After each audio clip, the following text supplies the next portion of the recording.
Hello friends, Namaskar. I am Gurjesh Kumar with a new video based on TGT English Part 26 PS12. Friends, here direction is given for question number 1 to 10. Read the passage carefully and choose the best answer to each question out of 4 alternatives. Friends, यहाँ पर एक छोटा सा passage दिया गया है, इससे related यहाँ पर नीचे क्वेश्चंस दिए गए हैं और उनसे रिलेटेड ऑप्शंस हैं। जो सही ऑप्शन चुन करके आपको आंसर करना है। Here question number 1 is given, whales क्या हैं? तो इसका जो सही आंसर यहाँ पर है वो है the largest animals now living in the world. So correct option is C. Question number 2 is vegetable oil क्या है? ये आपको यहाँ पर आंसर करना है। तो इसका जो सही आंसर है was well known to people long ago. So correct option is B. Question number 3 is given, the term mineral oil refers here to. ये मिनरल ऑयल जो टर्म है ये किसको रिफ़र करता है यहाँ पर? तो इसका सही आंसर यहाँ पर हो जाएगा any oil that Burns brightly.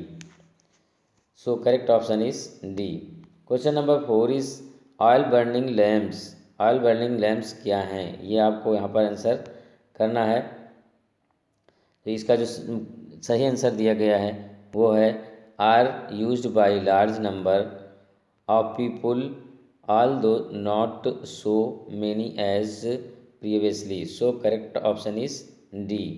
Next question number 5, the purpose of lubrication is, lubrication का पर्पस क्या है आपको बताना है। तो इसका सही आंसर है reduction of heat and friction. Heat और फ्रिक्शन को कम करने के लिए जो है लुब्रिकेशन का यूज़ किया जाता है। So correct option is B. Next question number 4 is given, question number 6 is given here. Yes, question number 6 is given here. Yes, mineral oil became very important only when. Mineral oil ज़्यादा important हो जाता है कब? आपको answer करना है यहाँ पर ऑप्शन से। इसका सही आंसर जो दिया गया है, engineers invented the internal combustion engine. So correct option is A. Question number 7 is given, the oil drill क्या है? आपको आंसर करना है। तो क्वेश्चन नंबर 7 का यहाँ पर जो आंसर हो जाएगा वो है occasionally goes more than A mile into the earth. So correct option is D. Question number 8 is given hair, the cost of unsuccessful drilling की कॉस्ट यहाँ पर पूछ रहा है। तो इसका जो सही आंसर है वो हो जाएगा यहाँ से ये is born by the consumer of petrol और other petroleum products. So correct option is D. Next question number 9, scientists are of the opinion. Scientist का ओपिनियन क्या है ये आपको आंसर करना है यहाँ पर क्वेश्चन नंबर 9 के लिए। तो इसका जो सही आंसर यहाँ पर दिया गया है वो है the sea creatures caught between layers of rock went to form oil. So correct option is C. Next question number 10 is given here, the author opinion is that where there is shell there is likely to be oil because, जहाँ पर शैल है वहाँ पर तेल के होने की संभावना है, क्योंकि यहाँ पर आपको आंसर करना है इसके लिए। इसका आंसर यहाँ पर दिया गया है शैल इज़ अ सेडिमेंट्री रॉक, क्योंकि शैल जो होती हैं सेडिमेंट्री अवसादी चट्टानें होती हैं। So correct option is B.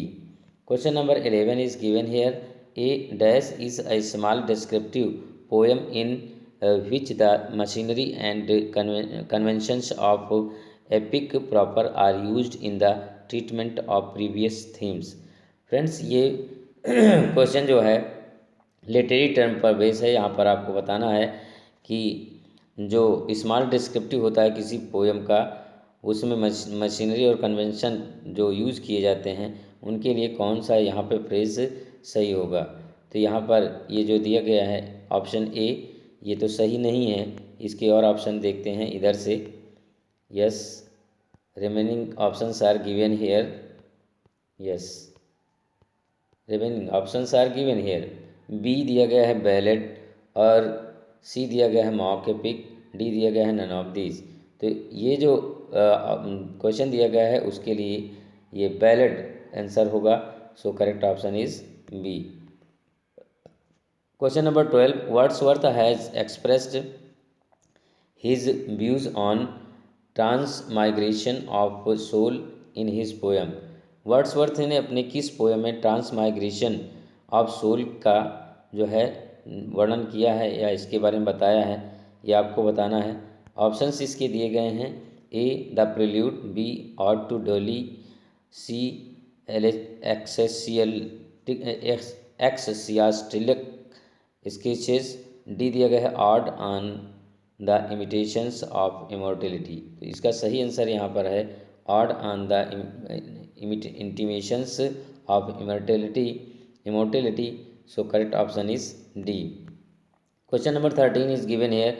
Several of Galsworthy's early novels were written under a pseudonym. यहाँ पर आपको बताना है कि गाल्सवर्दी ने किस सीडोनिम से, किस छद्म नाम से जो है शुरू में अपनी रचनाएं की हैं। तो इसके ऑप्शंस यहाँ पर दिए गए हैं। Johnson, Isaac, John Saint John, Elia. तो यहाँ पर इसका सही आंसर है John Saint John. So correct option is C.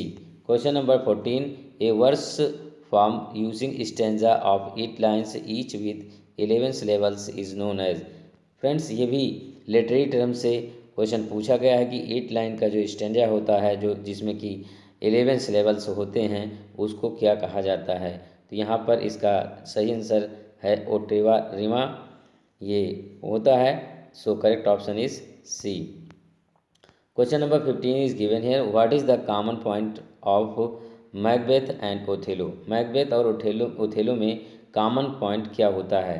Friends, मैं आपको एक्स्ट्रा बताना चाहूँगा यहाँ पर कि मैकबेथ और ओथेलो ये शेक्सपियर की रचनाएं हैं। किसकी रचनाएं हैं? शेक्सपियर की रचनाएं हैं। शेक्सपियर की ये रचनाएं हैं। तो यहाँ से इसका आंसर आपको करना है ऑप्शन से। तो यहाँ पर देखिए आप, तो ट्रेजिक कैरेक्टर और ओवर एम्बिशन ये दोनों में हैं।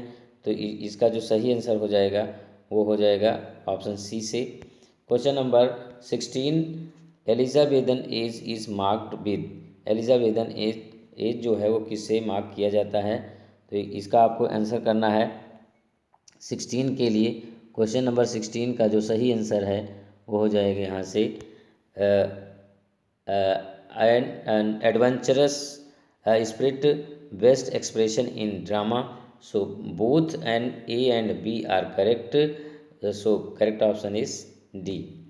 Question number 17 is given here. In the Merchant of Venice the name of the Jews. Merchant of Venice जो कि शेक्सपियर के द्वारा लिखा गया एक प्ले है, इसमें ज्यू का रोल कौन अदा कर रहा है ये आपको बताना है। तो इसका सही आंसर है Shylock. So correct option is B. Question number 18 is given here. Along with the high dramatic genius Shakespeare was a great. Shakespeare जो है ड्रामेटिक जीनियस थे, तो ये किस के लिए ज़्यादा विख्यात थे, ये आपको यहाँ पर आंसर करना है क्वेश्चन नंबर 18 के लिए। तो इसका सही आंसर यहाँ पर है राइटर ऑफ सोनेट्स। ये सोनेट के लिए ज़्यादा विख्यात माने जाते हैं। फ्रेंड्स, मैं सो correct option is D. Friends, मैं आपको एक्स्ट्रा बताना चाहूँगा कि इन्होंने जितनी सोनेट्स लिखी उनकी संख्या है 154। इन्होंने कुल इतनी सोनेट्स लिखी थी। Next question, question number 19 is given here. Yes, question number 19 is given here. In Wordsworth prelude the boy of Menander is affected by. Wordsworth के द्वारा रचित प्रिल्यूड में मिनांडर जो लड़का होता है वो किससे प्रभावित होता है, यह आपको बताना है। उसको एक बीमारी होती है, उस बीमारी का नाम ऑप्शन से आपको बताना है। तो 19 के लिए यहाँ पर सही आंसर हो जाएगा म्यूटनेस, वो गूंगा होता है। तो इसका करेक्ट ऑप्शन यहाँ से सी हो जाएगा। Question number 20 is given here. What religion was Mary First. Mary First की का रिलीजन क्या था, इनका धर्म क्या था। तो ये कैथोलिक थी। सो correct option is A. Question number 21, who succeeded Elizabeth first. Elizabeth first किससे सक्सीडेड हैं? तो यहाँ पर इसका जो सही आंसर दिया गया है क्वेश्चन नंबर 21 का, वो दिया गया है James First. So correct option is B. Question number 22, Shakespeare's comedies are set in. Shakespeare की कॉमेडीज जो हैं वो कहाँ पर सेट होती हैं, आपको यहाँ पर आंसर करना है। इसका जो सही आंसर यहाँ पर दिया गया है वो है बोथ ए एंड बी। तो so correct option is D. यहाँ पर नेचुरल एंड रोमांटिक सराउंडिंग्स और away from din and bustle of city life. Next question, question number 23, what is soul of tragedy. Tragedy की soul किसको कहा जाता है, ये आपको आंसर करना है। 23 के लिए यहाँ पर आंसर दिया गया है all of above. So correct option is D. इसमें एक्सेप्शनल सफरिंग्स भी होती हैं, कन्फ्लिक्ट भी होता है, total destruction at the end भी होता है, तो यहाँ पर ऑल ऑफ द एबव हो जाएगा।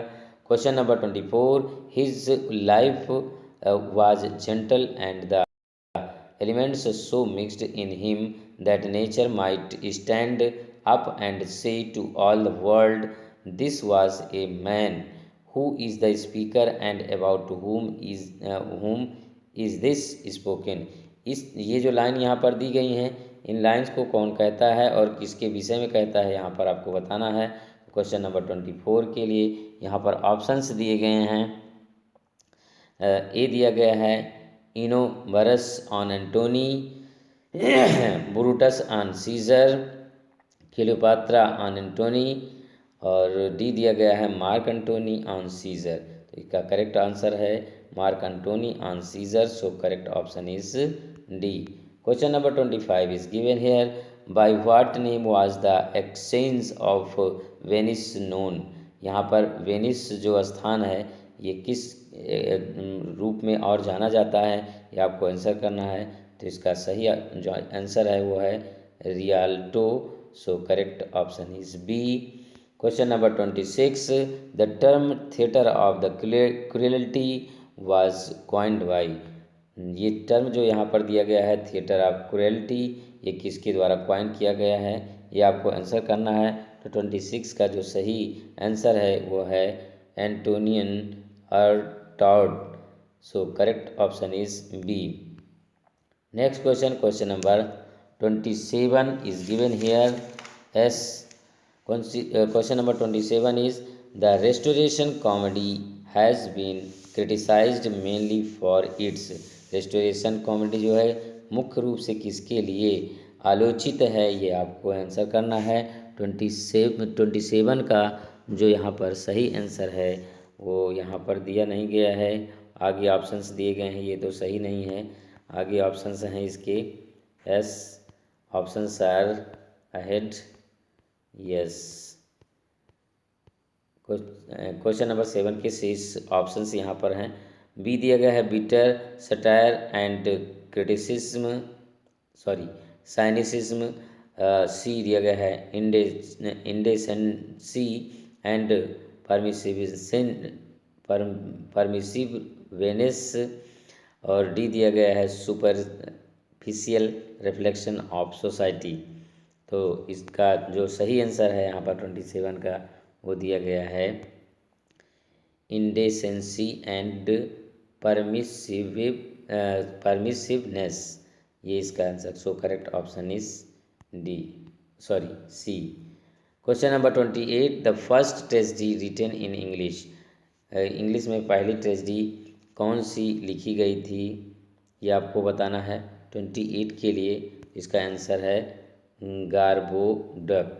सो correct option is D. Question number 29 is given here, the mystery plays deal with. Mystery plays जो हैं वो किससे डील करते हैं, ये आपको बताना है। क्वेश्चन नंबर 20 के लिए यहाँ पर जो सही आंसर है वो है the New Testament. So correct option is B. Question number 30 is given here, what is the rhyme pattern of Milton's on his blindness. Milton के द्वारा रचित ऑन हिज ब्लाइंडनेस की रेमिंग स्कीम आपको यहाँ पर बतानी है। तो इसकी रेमिंग स्कीम है A B B A C D E. So correct option is D. Question number 31 is given here, the birth place of sonnet is. Sonnet की बर्थ प्लेस आपको बतानी है यहाँ पर। तो इसका सही आंसर हो जाएगा यहाँ पर Italy. So correct option is B. Next question, question number 32। What does Milton's soul wish?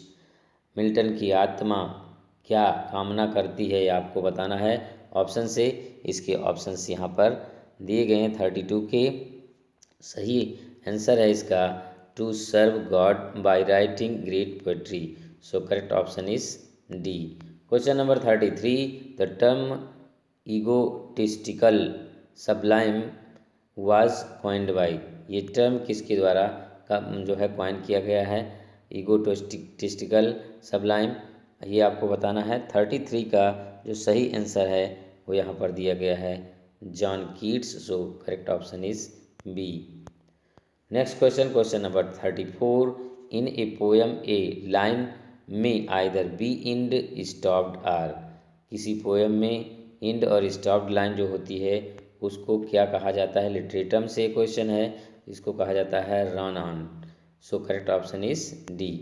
Question number 35 is given here. They also serve who stands only stand and wait from which poem has this line been taken.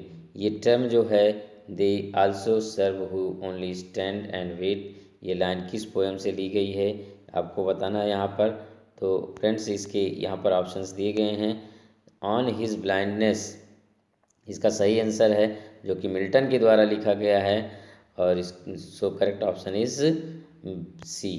Question number 36। Shakespeare's history plays all together deal with a period of. Shakespeare के द्वारा जो history pledge लिखे गए हैं एक period के लिए मृत्यु हो जाते हैं, तो कितने वो कौन सा पीरियड मतलब कितने वर्ष कितने अरसे बीत गए हैं इसका टाइमिंग बताना है आपको।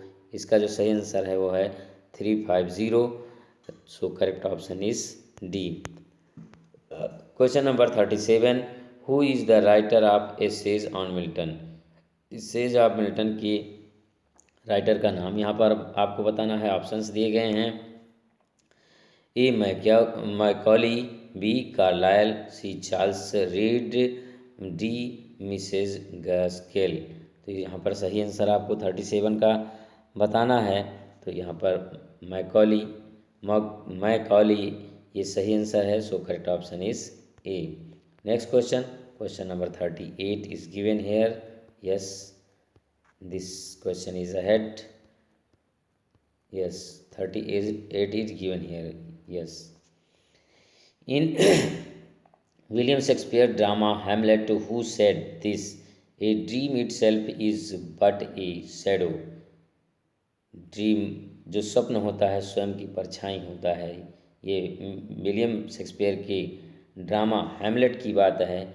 यहाँ बताना है कि ये बात किस पर लागू होती है, किसने कहा है, ये बताना है आपको। 38 का जो सही यहाँ पर आंसर है वो है Bernardo. So correct option is A. Question number 39। All my sons ये क्या है, ये आपको बताना है। लिटरेरी टर्म से ये क्वेश्चन लिया गया है। 39 का जो सही आंसर यहाँ पर दिया गया है वो है a social tragedy. So correct option is C.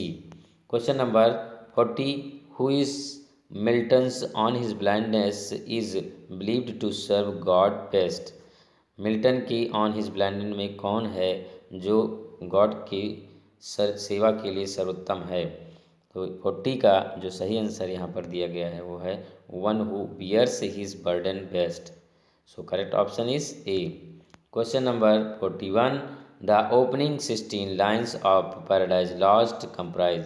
Paradise Lost की जो ओपनिंग 16 लाइन्स हैं ये क्या कंप्राइज करती हैं, क्या समायोजित करती हैं, आपको बताना है।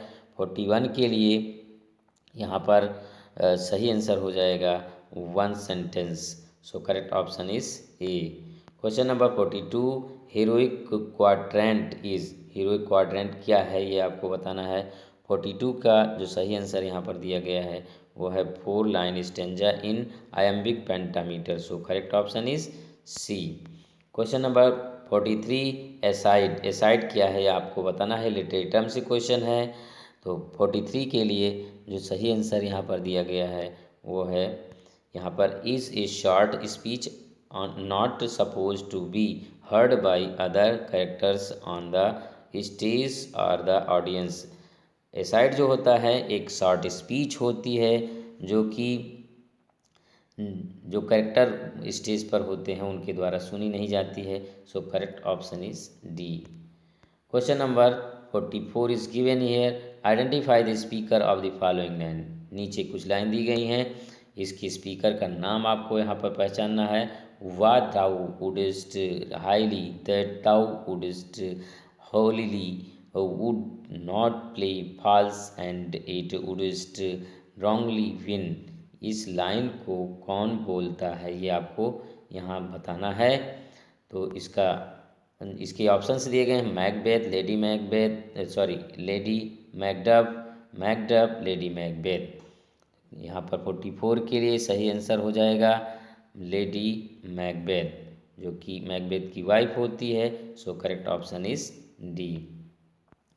Next question, question number 45, a paronym is. Paronym ये लिटरेरी टर्म से क्वेश्चन है, पैरोनिम क्या है ये आपको बताना है। तो इसका जो सही आंसर हो जाएगा यहाँ पर वो हो जाएगा, ए पैरोनिम is a word not spelled as another but pronounced exactly as the other।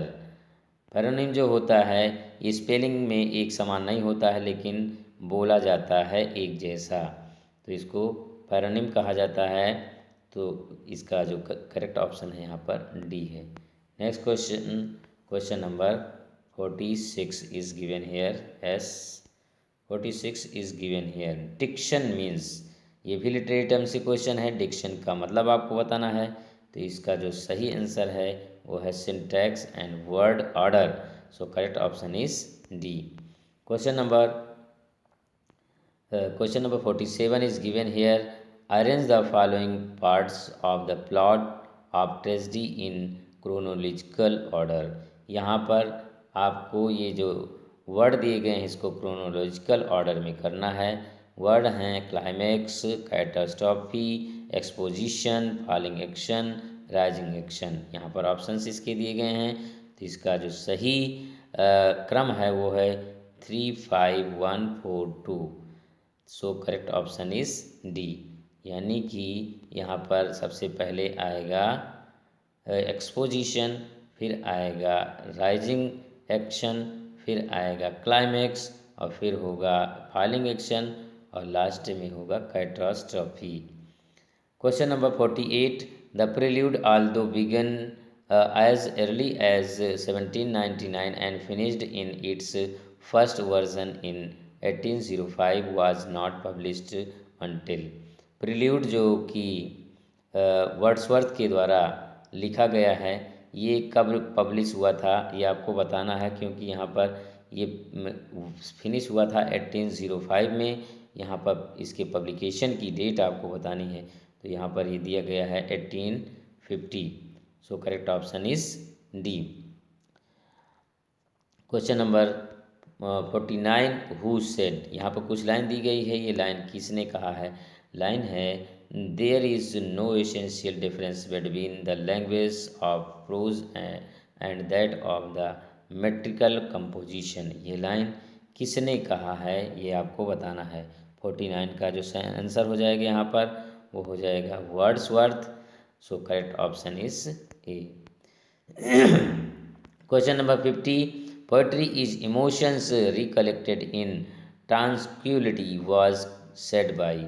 ये लाइन किसने कहा है कि पोएट्री जो है ये इमोशंस का रिकलेक्शन होता है जो कि शांतिमय होता है, ये किसने कहा है। तो इसका भी आंसर वर्ड्सवर्थ होगा। So correct option is A. Next question के लिए यहाँ पर डायरेक्शन दिया गया है। Question number 51 to 55, read the passage carefully and choose the best answer to each question out of the 4 alternatives. यहाँ पर एक पैसेज दिया गया है, पैसेज की चाहें तो आप स्क्रीनशॉट ले सकते हैं। इसके नीचे इससे रिलेटेड क्वेश्चन दिए गए हैं और क्वेश्चन के लिए जो है ऑप्शंस दिए गए हैं। सही ऑप्शन आपको चुन करके क्वेश्चन का आंसर करना है। इसका शेष भाग इधर दिया गया है, S remaining part is given here. मैं थोड़ा सा इसको जूम इन कर देता हूँ आपके लिए कि आप इसका स्क्रीनशॉट ले सकें। Yes, questions are given here question number 51 is according to passage parsimony refers to. Parsimony किसको रिफ़र करती है, यहाँ पर आपको इसका आंसर करना है। तो 51 का जो सही आंसर है यहाँ पर वो है avoidance of excess. So correct option is B. Question number 52 glowing with compassion implies. ये फ्रेज जो है किसको इम्प्लाई करता है, किसको इंगित करता है, आपको बताना है। तो 52 के लिए जो सही आंसर है full of PT. So correct option is A. Question number 53 is given here reveals him means. Reveals him इसका मतलब आपको यहाँ पर बताना है। इसके लिए जो सही आंसर दिया गया है वो है यहाँ पर makes his latent goodness evidence. So correct option is C. Question number 54 because he possesses my esteem means. यहाँ पर इस फ्रेज का आपको अर्थ बताना है। Because he possesses my esteem, इसका अर्थ आपको बताना है। 54 के लिए जो सही आंसर हो जाएगा यहाँ पर हो जाएगा I have great regard for him.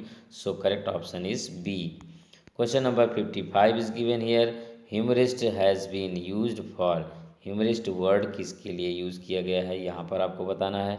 55 के लिए जो सही आंसर है one who loves creating humour is called humorist. So correct option is A. Next question number 56 to 60 के लिए डायरेक्शन दिया गया है। Read the passage carefully and choose the best answer to each question out of the four alternative. Friends, ये तीसरा passage है, इस PDF का ये तीसरा पैसेज दिया गया है। चाहे तो आप स्क्रीनशॉट ले सकते हैं। There is no copyright claim. और इसका शेष भाग इधर दिया गया है। मैं इधर भी जूम इन करके आपको दिखा देता हूँ और इधर भी आप चाहें तो स्क्रीनशॉट ले सकते हैं। यस, थोड़ा सा जूम इन कर देते हैं इसको ताकि आपको स्क्रीनशॉट लेने में कोई प्रॉब्लम ना हो। यस, पैसेज थोड़ा लंबा है। Here questions are given. Question number 56 is given which is the most truthful drama according to passage. आपको बताना है कि सर्वाधिक सच्चा ड्रामा क्या है पैसेज के अनुसार। 56 के लिए यहाँ पर आंसर करना है आपको। इसका सही आंसर दिया गया है दैट विच डिस्करेजेज वायलेंस। जो वायलेंस को डिस्करेज करे वो है। So correct option is B. Question number 57 import here means. Import का यहाँ पर अर्थ बताना है अकॉर्डिंग टू पैसेज। इम्पोर्ट का वैसे शाब्दिक अर्थ होता है आयात करना, लेकिन यहाँ पर आपको अकॉर्डिंग टू पैसेज बताना है। तो 57 के लिए जो सही आंसर है वो है यहाँ पर इम्पोर्टेंस। इम्पोर्ट का मतलब इम्पोर्टेंस है। So correct option is C. Question number 58 is given here so long as soul and body are together means. यहाँ पर इस फ्रेज का आपको अर्थ बताना है कि इसका क्या मतलब है। तो 58 का जो सही आंसर यहाँ पर दिया गया है वो है, यहाँ से देखते हैं ऑप्शंस। सी दिया गया है so long as we keep ourselves away from religious dispute. So correct option is C. Question number 59 is given here deliverance here implies. Deliverance का यहाँ पर क्या इशारा है ये आपको बताना है। 59 का जो सही आंसर यहाँ पर है वो है freedom from the British domination. British प्रभाव से मुक्ति, आज़ादी। So correct option is B. Question number 60 is given here people hide their own sentiments before in important person. Important person में लोग जो होते हैं, लोग अपनी सेंटिमेंट्स को दबाते हैं, छिपाते हैं किनके सामने, इम्पोर्टेंट पर्सन के सामने। बड़े के आगे छोटा जो होता है वो अपनी खामियों को अपनी भावनाओं को छिपाता है। इसका सही रिलेशन किस सेंटेंस से है आपको बताना है। 60 के लिए सही आंसर यहाँ पर दिया गया है because they want to flatter and please him. क्योंकि उनका चापलूसी करना चाहते हैं, उनको खुश करना चाहते हैं। So correct option is D. Here question number 61 to 63 के लिए डायरेक्शन दिया गया है। Choose the appropriate article for the given sentence. दिए गए सेंटेंस के लिए आपको जो है यहाँ पर अप्रोप्रिएट आर्टिकल लगाना है।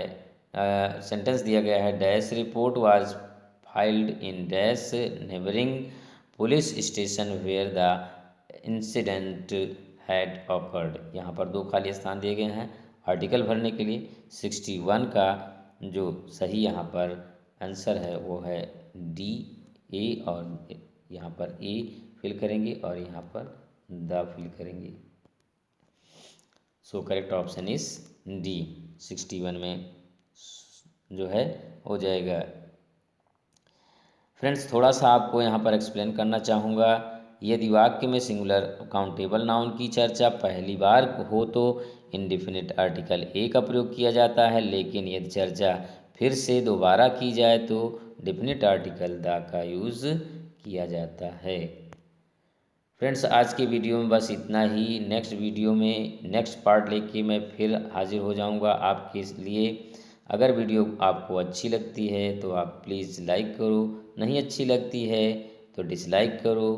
अगर आपको नोटिफिकेशन तत्काल चाहिए तो चैनल को सब्सक्राइब करो ताकि आपको मेरे द्वारा अपलोड की गई वीडियो का नोटिफिकेशन तुरंत मिल जाए।